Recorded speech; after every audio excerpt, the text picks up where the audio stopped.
There was so much to talk about from last night's game. Let's get to the news portion of the program, all right, guys?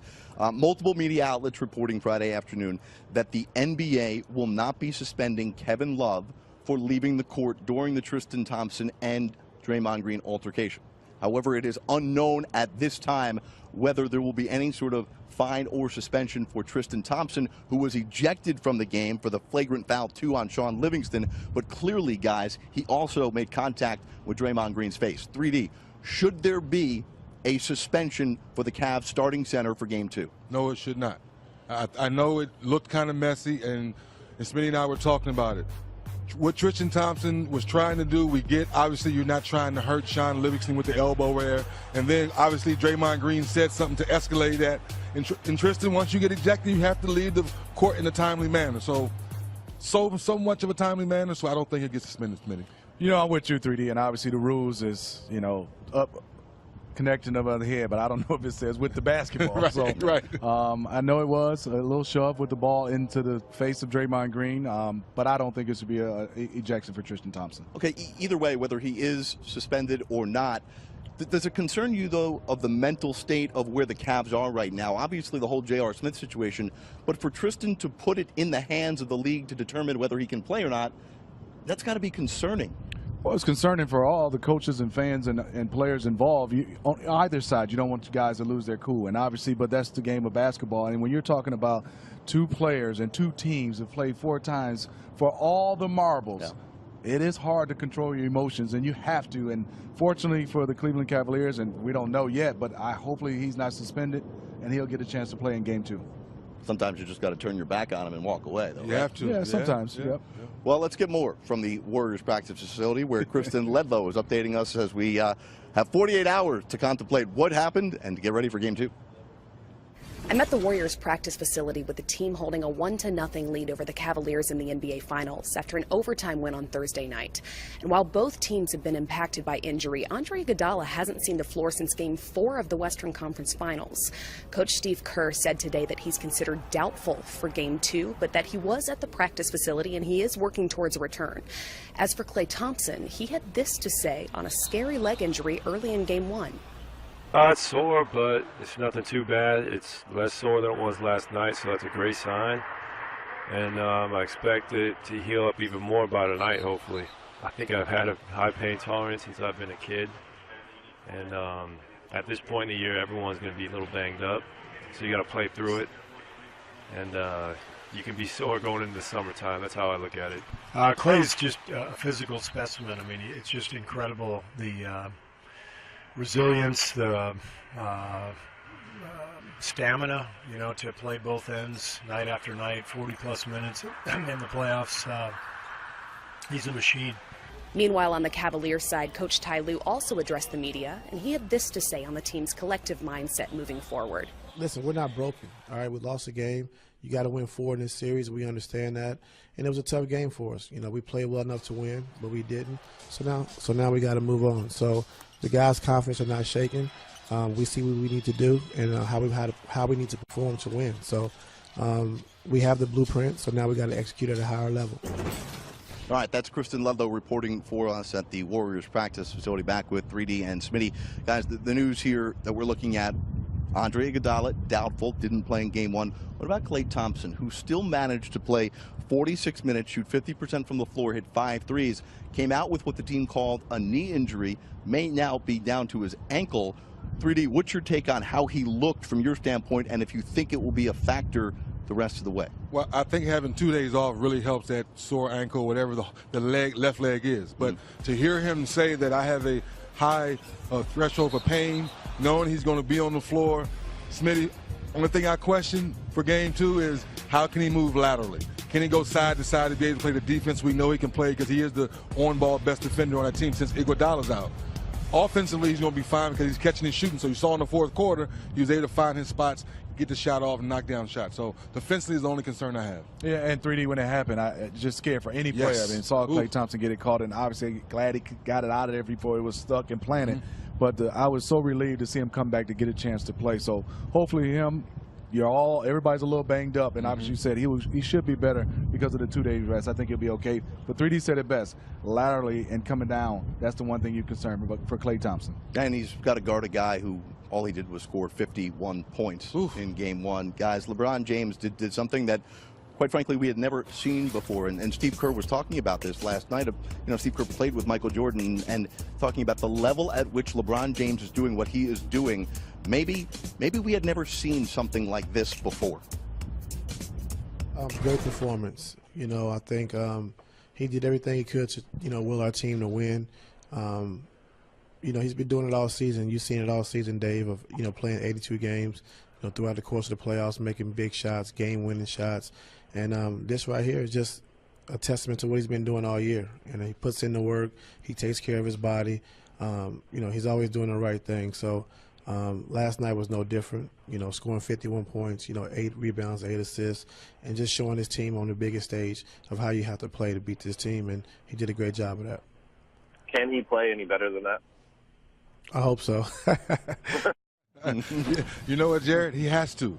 As much as we talk about role players playing better at home than on the road, it's LeBron James' role to be Superman, to be Hercules, and that's what he's been doing since the beginning of these playoffs, showing his team, showing his franchise that it's my role every night to play at a level that nobody's never seen before. Because if he doesn't, there's no way they win. There's no way they win. So he has to be that role, Smitty, of being superstar to lead the way. Well, I think to 3D's point, he has to do everything.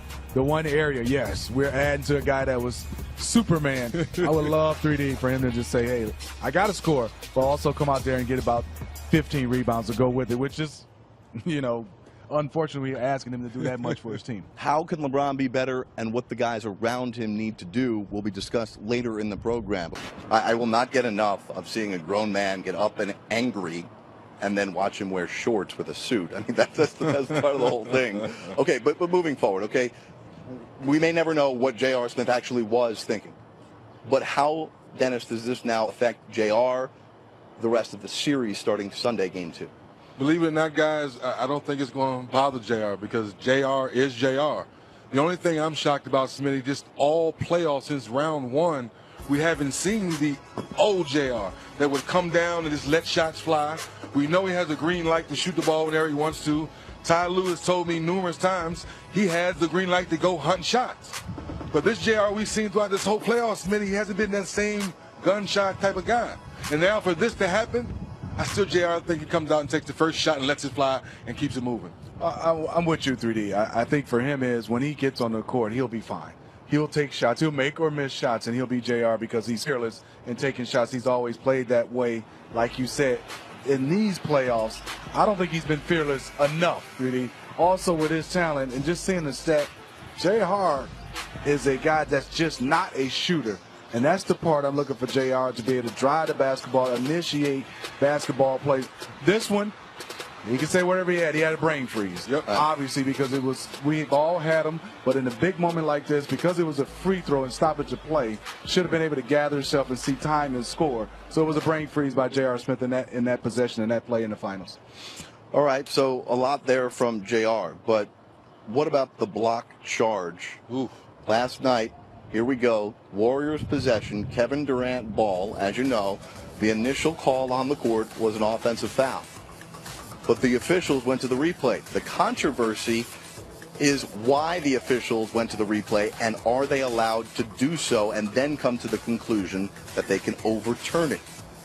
Here's the last 2-minute report from the league, which they released on Friday afternoon, and in part saying, listen, here's the deal. The referees used the review because they didn't know whether LeBron was in or outside the restricted area, which many people are saying, well, it was pretty clear that he was outside. Okay, so once they went to the review, what I think many people don't understand here is that once you go to the review, you are able to determine whether the defender is in legal guarding position.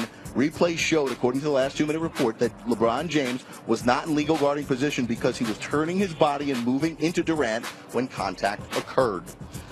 Smitty, does this make the Cavs feel any better? No, not at all. Why would they? I think it comes down to, you explained it extremely well. if you're watching the game and you see a bang-bang call, and this is one of the hardest calls to call, a block charge, I think it's the trigger that most people are upset about, because the trigger is whether the secondary defender, which is LeBron James, was in or out of the restricted area. Right. And on this play, to me, he's clearly out of the restricted area. Right. But under the rules, when you do use the trigger to be able to go review it, and if you have a chance under the rules to say whether it was a block or charge, it was a block. But when I was watching it live, I thought for sure LeBron was there for the charge. Now, here's the thing that has got me a little confused with people who are angry about this call. If you like the idea of going to a replay review system, then you're all about getting the call right. Who cares, 3D, about how we get to the call being right? If it was a block, then it should be called a block, and you should be able to go look at it on the monitor. I just think the casual fan, to Smitty's point, may not understand the word trigger, why the referees have to go look at it. And to your point, the rule is what it is. So now you have to understand that LeBron, with the naked eye, looked like he was there, but then when you watch more and more, the right foot was still moving, and he was turning his body into the play. You know, I just don't like the rule for block charge, obviously, but it's in there. You got to play by the rules. I would love it for possessions, goaltending, but I just don't like it for a block charge, which is just a judgment card and bang, bang. Other than that, we're going to start using replay for everything. Well, we got the technology, right? Don't we want to get use the call the technology, huh? We are here in Silicon Valley. That's a good point there, Smitty. I might We got bring plenty it up. more to discuss. I'm retiring. I'm coming up with some new Spicy Steph technology, Curry. baby. Tech Computer Summit, refs. hosted by Smitty.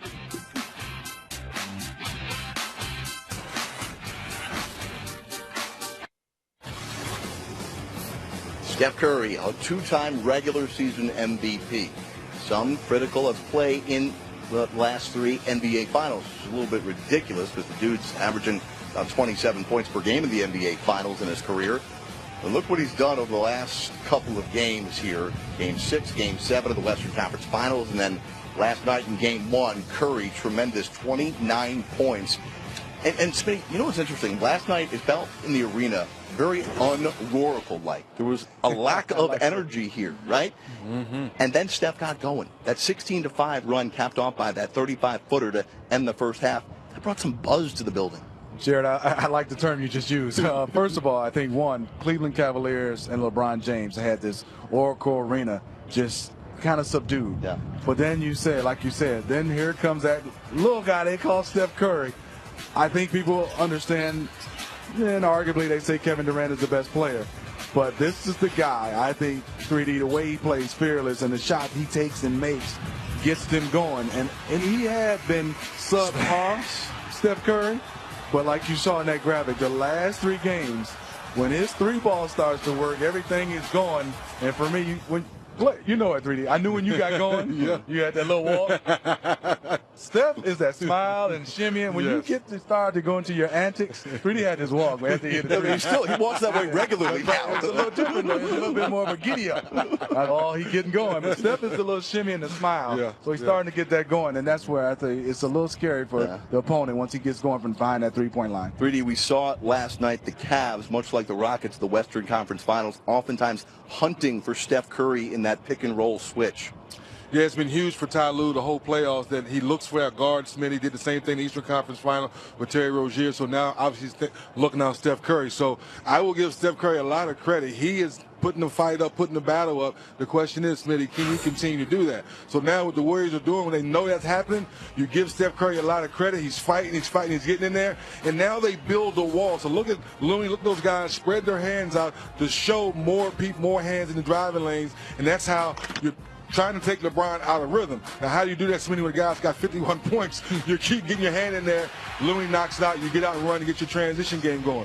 Same thing here. Now you got Kevin Durant. They're fighting. And you're trying to figure out when's LeBron going to drive, when's he going to look for the shooters. But now people come and show and help, and those are the few turnovers you get LeBron into. But this was the play we saying, show, get back to your man. Now Durant saying, I'm sticking with my man. Now you put pressure on George Hill to be the facilitator, to go make something happen. And what better yet? Draymond Green, one of the best defenders in our game on the weak side of the floor. You go help out, you get the big block, you get out and run, and that's when the Warriors are at their best, Smitty. 3D, fantastic breakdown. I think what you show right there to the people, it's so hard for Steph Curry, or anybody, when LeBron James has the basketball and then there's a pick for him.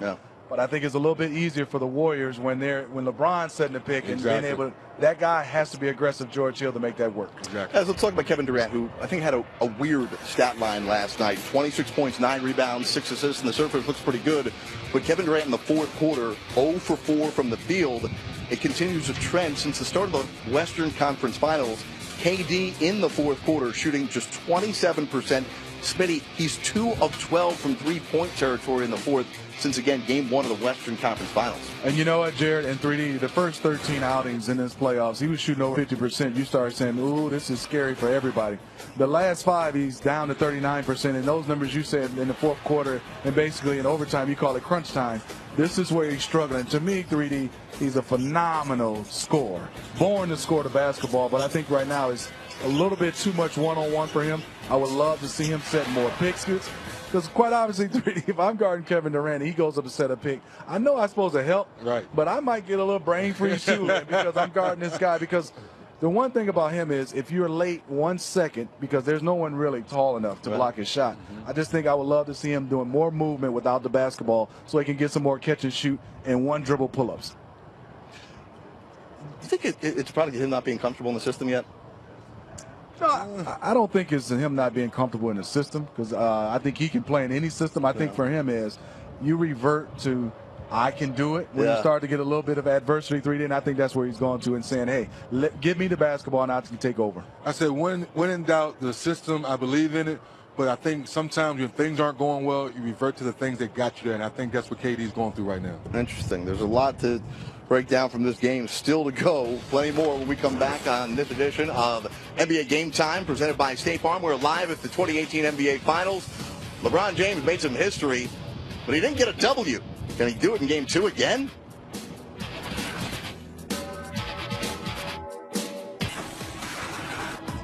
We are back live in Oakland, California between Games 1 and 2 of the 2018 NBA Finals. LeBron James, the dude's not human. Last night, insane. One of the greatest offensive performances we've ever seen in the history of the NBA Finals. But what's different about LeBron and all these other legends on this list is that those guys won. Somehow, LeBron put together an epic performance and lost. Smitty, those 51 points had the assists, accounted for 70 points total. I mean, he looked fresh. He didn't look like a guy who's played more playoff minutes than anybody in the history of the game. He looks so locked in and efficient. You said it best. Fresh. You're talking about a guy that's 15 years. He played 82 games in this regular season, had a phenomenal regular season. We just want to just kind of show his greatness, what he's done against. This is the Golden State Warriors, a great defending team, a team that's been to the championship against LeBron for 4 years. Let's watch. He understands, and yes, he can drive the basketball. As soon as the Warriors turn their head, this is the attack and him having the legs and the strength to blow past. Pretty good defender in Sean Livingston. Now this is Draymond Green guarding him, and as you can see, he turns down the screen. David West is there, takes the angle, understands that David West is not going to be able to block my shot. Now it's Kevin Looney. It's a lot of one-on-one, and with great players have to dissect who's guarding them and where they want to go. And you can see LeBron now. He's not worried about Looney. He knows he's going about Looney, but I think him going back and forth 3D is the scene with the defense. How quick are they going to react? And he's a little bit of underhand and scoop. And this is where I know 3D Shooter's Paradise love this. There is no more hesitation from him. He is seeing the defense, and now there's a pick. You see Kevin Durant saying, well, I don't want him to drive it. I'm going to stay down here. Now LeBron James, it used to be that hesitation 3D, get his feet set, turn, a couple seconds to shoot it. He's coming right off in rhythm, knocking down threes, leading the Cleveland Cavaliers in three-pointers, which if he keeps elevating that, he can play even longer at this level. It's amazing. In his 15th year, we always nitpicked about his outside shot. So coming to this finals, I say throw all the percentages out the window because he's so confident in what he's doing, where he wants to get on the floor. And like we talked about a few segments ago, he's finding that mismatch every possession and going to seek it out and making sure either he gets a great shot, Jared, or someone else gets a great shot. So in Game 2, I look for LeBron James to set the table again. The question will be, like it's always been all season long, will the role player, Smitty, finally make a few shots for him? You're talking about setting the table. That his whole game was phenomenal. Yes. The first half, Jared, he was 24 points, on 11 shots. See what I'm saying? That right there, just I had my head scratching. Yeah, he had 20 points in less than his first 17 minutes of action. But how can he be better? How can the Cavs help him to be better? He has to be better, Jared. He knows that. To play the same way he did in Game 1, which is be in attack mode from the very beginning. Where like in the Eastern Conference Final in Game 1, he kind of took his time, surveyed the field, and knew what he had to do. To Smitty's point earlier, he knows how good the Warriors are, Smitty. That's why he's not waiting around. So he has to stay in attack mode. I mean, look at these numbers. Those are some sick numbers. Points, scored and that he accounted for with the assist as well. Who though do you look for as a guy, whether it be Clarkson, who struggled, Rodney Hood, Ty Lue said today will be somebody who participates in the series, although he didn't get off the bench last night. Who on this supporting cast has an opportunity to help him out? Like you said, it's so many different people you can pick out, and all of them need to be better. I'm going with the mitten. Kyle Korver, because I want to see Kyle Korver have one of those games of 4 or 5 3-pointers. And just because if he starts to hit shots, even if down the stretch he doesn't make shots, it just creates more space. Watching LeBron right now, even the plays that we showed, there's not a lot of space because the Golden State Warriors, not like the Houston Rockets, are not as connected with some of those guys. And you can have Kyle Korver making some more threes. That'll help LeBron James. And also, how can it be better? I know we're asking a lot, Jared. I would love to see him with the 51. 15, 16 rebounds. I know we're asking a lot. Well, 15 rebounds. You got to go rebound too. I mean, just do it all. Well, can you once again empower Jeff Green along with Kyle Korver? So I don't think it's one guy, Jerry. I think it has to be a committee of guys. 3 or 4 guys have to make a few more shots along with rebounding the ball because we know Kevin Love stepped up and played a big game. Now Jeff Green along with the mitten and someone else make a couple shots. All right, and again, waiting to find out the news on Tristan Thompson, whether the league will take any action and keep him out of Game 2. That'll be a big story to follow as we are live from Oakland. NBA Game Time, presented by State Farm.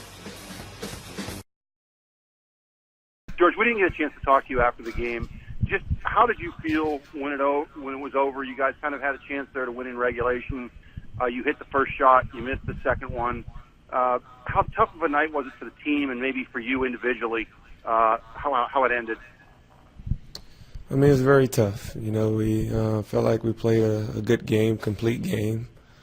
Didn't make some plays down the stretch. Missed the free throw at the end of the game to kind of, put it away. Who knows what will happen? They have 4 seconds to still make a play. But I felt like we put ourselves in a situation to win, and it just didn't turn out well.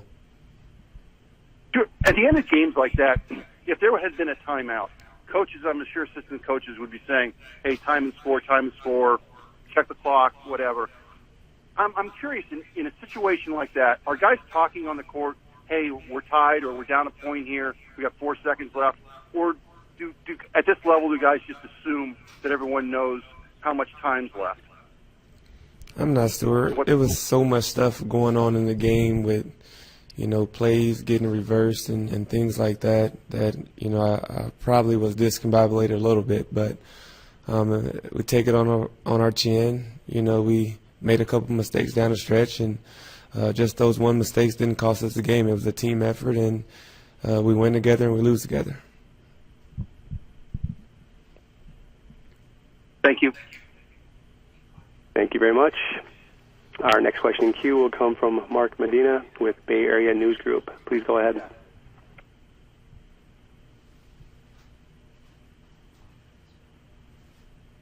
Mr. Medina, if you could check your mute key, please. Your line is open. Okay, we're getting no response from that line. We will move on. Next in queue is Joe Varden with Cleveland.com. Please go ahead. Hey, George. I almost hate to ask this, but where in the list of tough losses you've had in your career, where does this one rank? I mean, this one's probably number 1. This one hurt. This one hurt bad, with a lot of things that went on. The charge getting reversed, the strip on KD up to me missing the free throw down the stretch. So this one had to hurt. I felt like the team did a great job, put ourselves in a chance to win the game, and me not hitting the free throw I felt like cost our team that win. And I dealt with that last night, but we're moving on as a team. We blew our chance, blew our opportunity, but we got to focus on Game 2 now. And so it being one of the worst losses, got to kind of put it behind you now. And then, you guys played. Obviously, you played last night like you belong in this series, and that you're not afraid of the Warriors, that kind of thing. But to have a game like that, where you really could have won, should have won. Does that change the mindset or add to it, like as far as how you view this series and how it might go? Definitely not. I think our team is the only one who think we can win. I'm sure a lot of you guys already counted us out. A lot of the media probably counted us out. A lot of teams counted us out. So we're not playing for you guys. We're playing for the city of Cleveland. We're playing for each other. So we're going to continue to stay together, rally behind it, and do the best we can to try to get game 2. Thanks. Thank you very much. Our next question in queue, that will come from Dave McMenamin with ESPN. Please go ahead. George, you said that you dealt with the missed free throw last night. How did you process that? What was it like leaving the arena, having it on your mind? Did you watch replays on television, or what got you through the night? I don't think anything got me through the night. I stayed up most of the night, rewatching the free throw, rewatching the play, just going over in my head what I think went wrong and things like that. So as a player, a competitive guy, I was put in a situation to help my team win a game, and I didn't come through. So for me, it sucked. It was one of the worst feelings ever. But I have great teammates that, been in my ear even last night and this morning, telling me to forget about it, continue to just focus on the next game and don't let it linger. So it is what it is. I blew that opportunity, but the good thing is it's a 7-game series, and we have another game on Sunday. Obviously, it's a make-or-miss league. Can you get any confidence from the fact that in that situation, LeBron had the trust to pass it to you, and you did make the game-tying free throw, before the miss? Definitely so. I already have confidence in LeBron. I think he has confidence in all of us to make the right play, and he's been doing it night in, night out. If it's his shot or if it's someone else making the play, he's being great at doing that. So I know that, he's going to make the right play regardless of the situation. If it's the opportunity for him to take the shot, he will. And if it's the opportunity for him to make a pass for a better shot, he'll do the same thing. So, it was a great game, great for our team. But like I said, we still have a 7-game series to try to win. Thank you. Thank you. Our next question will come from Ron Koichik with San Francisco Chronicle. Please go ahead. George, you referenced the reverse call a couple times. I'm curious what your view was of that call, and what do you think of the refs having the ability to overturn a judgment call once they look at the review for other reasons, basically for the restricted area question? It doesn't matter now. There's nothing we can do about it. They make the call. They do what they have to do. We have to honor that. So I'm sure everyone's seen the film, and I'm sure everyone's seen the play, and I'm probably sure that that's the first time that that's happened where you overturn a charge call like that. But it happened, and we have to deal with it and move on forward. So I really don't want to talk about that.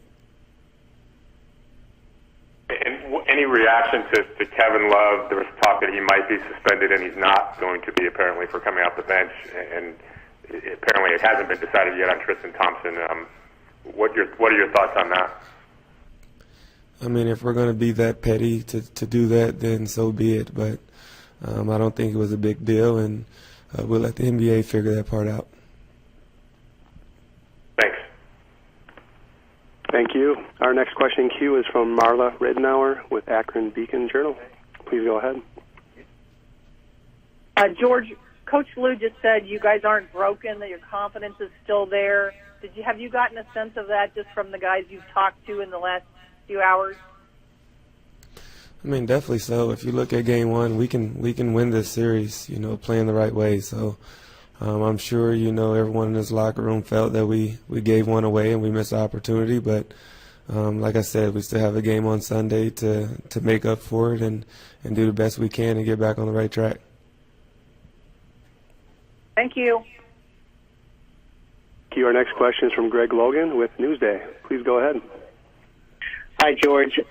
When you look at the end of that game last night in overtime, obviously emotion was spilling over at the end, in the incident between Tristan and Green and so on. Can you just describe whether or not you guys can channel that emotion into game 2, or, do you have to put that behind you? Are you worried about that taking, demoralizing you because of the way you lost? I mean, demoralizing as far as what? I think all the guys in this locker room want to win and think that we can win. I don't think none of us is demoralized. I think maybe you guys have us more demoralized than we have ourselves. So we're focused on ourselves, and, we're going to bottle up all that frustration from game 1 and carry it on to game 2.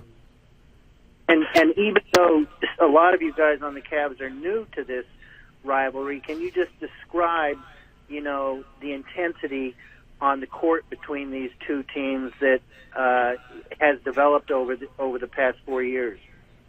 I mean, it's basketball. Everyone's fighting to win. So we're the last 2 teams playing, and we're going to fight it out. It shouldn't be a prom dance. It's going to be a fight. Ty, now that you've had a day to process it, one question I wanted to have going forward was, were you happy with the way that you guys created second chance opportunities in the game? You got a lot of offensive rebounds, and can you also speak to the play of Larry Nance?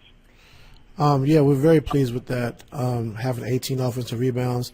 I don't think we capitalized on enough of those, but we did get 18 offensive rebounds. And Larry Nance's activity around the rim, is great. And when they're playing small, they're switching a lot of things. Him being on the offensive glass and him being on the glass and easy putbacks, giving us extra possessions as well as Tristan is huge for us.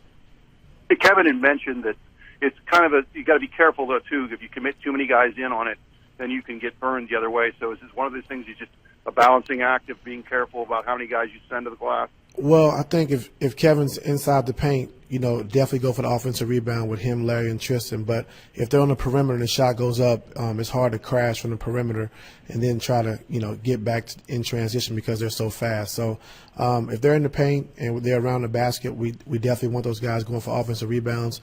But if Kevin's outside the 3 and shot goes up, we definitely want him getting back in transition to stop and help with that. Thanks, Coach. Thank you. Our next question in queue is from Joe Varden with Cleveland.com. Please go ahead. Hey, Ty. We in the media are still waiting on this. I'm not sure if you've heard from the league. Is Tristan going to face any further issues for everything that happened last night? Haven't heard anything yet, but I know the league will do the right thing. So, haven't heard anything about him being suspended or anything like that. And then, obviously we all talked at length about the change in call. One thing that I'd like to know, though, is, they're saying that the trigger is if there is not clarity as to whether the defender is outside the charge line. But LeBron wasn't close to that. He was way outside of it. So has there been any explanation as to who decided that there was not clarity, or how you determine, how they even determined that there wasn't clarity to begin with? Have you gotten any explanation on that? No explanation. It was a tough call.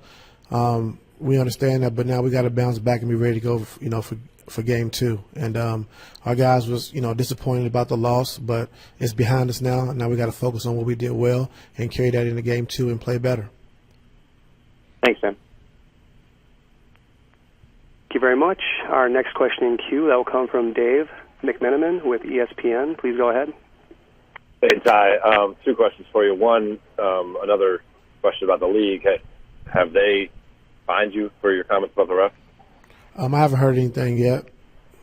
Okay. And then the other one would be, you say, you guys are ready to move on. You have to move on, focus on the positive. Is there any parallel here between Game 1 of the 2015 finals, where you lose a disappointing game in overtime to the Warriors, Kyrie Irving blows out his knee, and somehow you were able to rally in that time period in between games 1 and 2 to win game 2. Can you reflect on that time and apply any lessons from that to this situation now? Well, I mean, it's a different team, but we have to have that same mindset and same attitude. You know, we lost a tough game. It's over. It's behind us. We did a lot of great things in that game. So we just got to carry it over, and we got to play better on Sunday. You know, we got to expect they're going to play better. So we definitely got to play better on Sunday, and I know we're capable of doing that.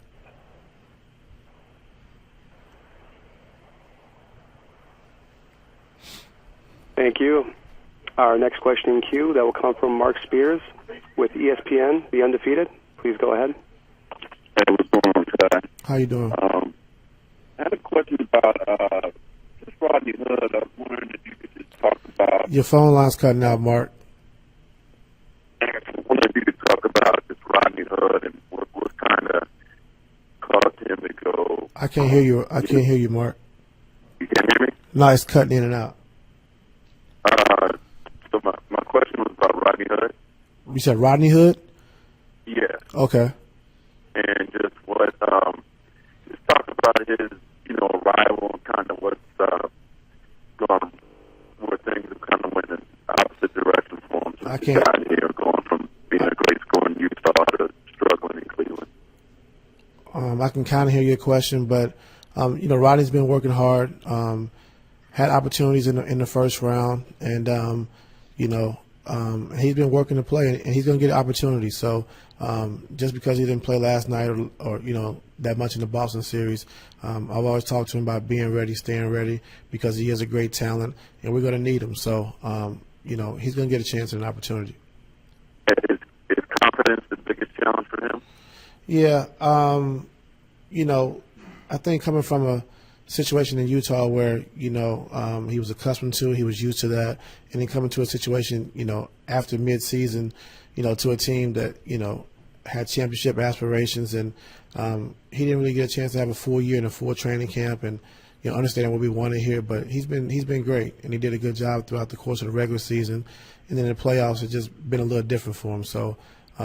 We got confidence in him. He has to have more confidence in himself, and he's going to be a big part of what we're trying to do. So, he's not X'd out right now. Thanks. Very much. And ladies and gentlemen, as a reminder, to queue up for questions, you may press star followed by 1. Again, star 1 for questions. Next in queue is Greg Logan with Newsday. Please go ahead. Hi, Coach. In the aftermath of last night's game, there seemed to be a disconnect between J.R. Smith's understanding of the situation when he got the offensive rebound. You said that he didn't really understand the score. LeBron said he didn't know what he was thinking, and J.R. said he knew the game was tied. Have you felt it was necessary? Have you talked to him since the game to straighten out that situation? And are you disappointed with his lack of mental discipline in that situation? Yes, we've talked, but I'm not going to share that conversation last night. But, it's a tough play. I mean, if J.R. Smith doesn't get the offensive rebound, they might get the rebound, call timeout, and win in regulation. So just for him fighting for that rebound at the end of the game was important. And whether he knew time and score or not, getting the rebound and, not getting the shot off, it was big because they could have got the rebound, called timeout, and, like I said, won in regulation. So that's behind us. It's over. There's nothing you can do about it now. So we just got to focus in on game 2.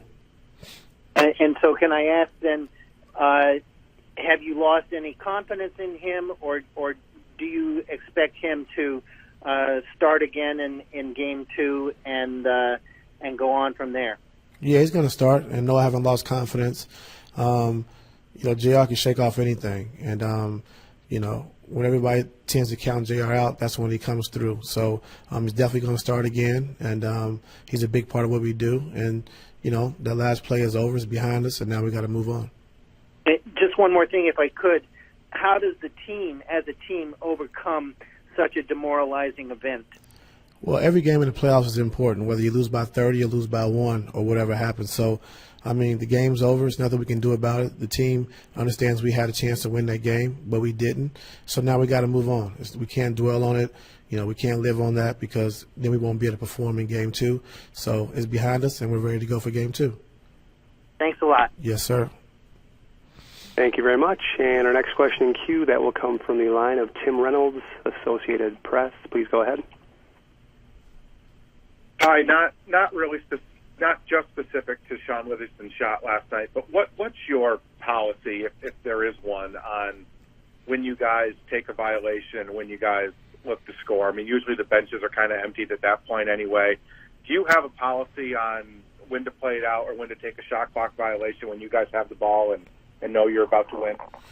I mean, when it's, for us, I think when the game's out of hand and we know a team can't, score a basket in 2 seconds, then we usually run it out. But, their policy all year has been they shoot the ball. They don't take the turnover. So you got to play to the end of the, to the buzzer, and they took a shot, and that's what they do. So, I mean, it doesn't determine the game. The game was over. So it's no big deal to me. I mean, so whatever. Thanks, Ty. Thank you very much. Our next question will come from Marla Rittenauer with Akron Beacon Journal. Please go ahead.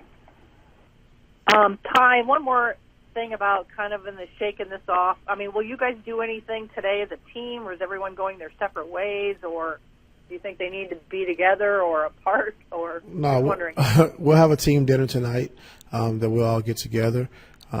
So, I mean, listen, we're not broken. All right, we lost a game. You got to win 4 in this series. We understand that, and it was a tough game for us. We played well enough to win, but we didn't. So now we got to move on. So the guys' confidence are not shaken. We see what we need to do and how we need to perform to win. So we have the blueprint. So now we got to execute at a higher level. The LeBron was talking about his eye. I don't know if you know anything about that today. He said he had some blurred vision during the game when Draymond poked him. Have you heard anything about that? No, he's fine. I mean, he had a little redness in his eye last night, but he's fine. Thanks. Thank you very much. And our next question in queue, that will come from Ron Krychek with the San Francisco Chronicle. Please go ahead. I know you were asked earlier about the overturned call on LeBron last night, but I'm curious your view in general on those kind of calls. Should the league or should the refs be allowed to overturn a judgment call? That's a fairly recent phenomenon. I'm curious what you think overall of that as a policy. Well, I mean, whatever the rule is, you got to abide by it.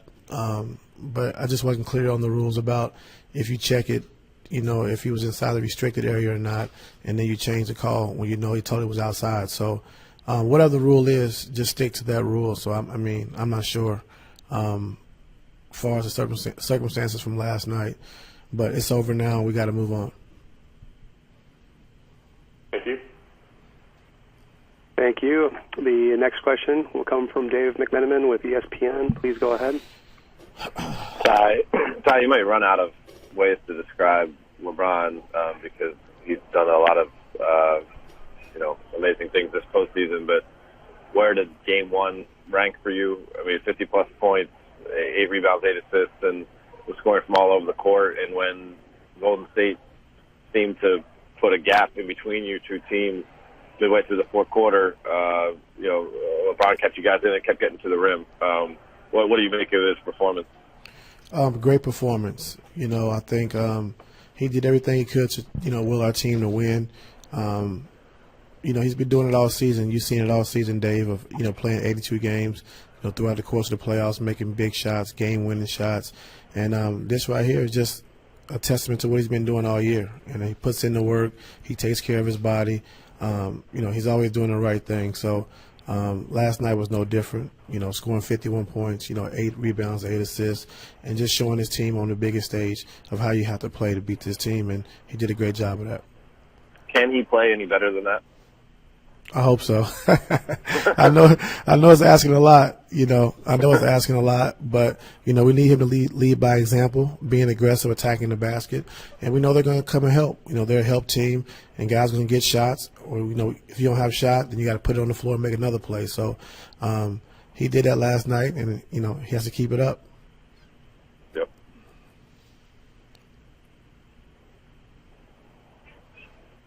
Our next question in queue will come from Alvaro Martin with ESPN. Please go ahead.